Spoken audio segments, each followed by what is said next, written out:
हाय हाय ईদের दिन যখন আসে तो प्रवासी बोलते था कि ईद के दिन सब मिलेंगे अपने अपने यार से, मैं मिलूंगा दर्द गम की पत्थरी दीवार से। এটাই সত্য। প্রবাসে যখন ঈদ আসে না, হায় হায় আজকে তো ভিডিও কল। আপনাদের নোয়াখালীর কাহিনী আমার মনে আছে। আমি হজে ওমরায় গেছি, তো চলে আসবো, ট্যাক্সি ভাড়া করছি, চেহারায় বোঝা যাইতেছিল না কোন দেশের। আমি বৈশাখী, আমি মনে করছি ইন্ডিয়া পাকিস্তানের হবে, নাদুস নাদুস চেহারা সুন্দর। তো আমি উর্দুতে জিজ্ঞাসা করলাম তোমার বাড়ি কোথায়? কয় বাংলাদেশে। তাইলে আমি বললাম তোমার সাথে তার উর্দু বলে কোনো দরকার নাই। কোথায় বাড়ি? কয় নোয়াখালী। কতদিন এখানে? কয় 25 বছর। বাড়ি গেছো কয়দিন পর পর বাড়ি যাও? কয় 2 থেকে 3 বছর পর। আমি বললাম মাইনা নিলাম 2 বছর পর, তাহলে 25 বছর আপনি 12 বার বাড়ি গেছেন, ঠিক না? তো বলে হ্যাঁ হুজুর তাই হবে।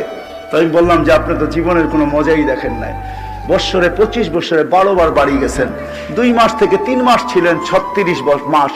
3 বছর আপনি বাড়িতে ছিলেন, 23 বছরই আপনি বাহিরে আছেন। লাইফের তো কোনো মজা আপনি বোঝেন নাই। হয় হয় আমি জানি না আমার কথার ভিতরে যে বিষ মাখানো ছিল। সে হ্যান্ডে গাড়ি চালানো ছেড়া দিয়া সাইড করে চোখের পানি ছেড়া দিছে। হুজুর আপনি বোঝেন, আমার পরিবার পরিজন বোঝে না।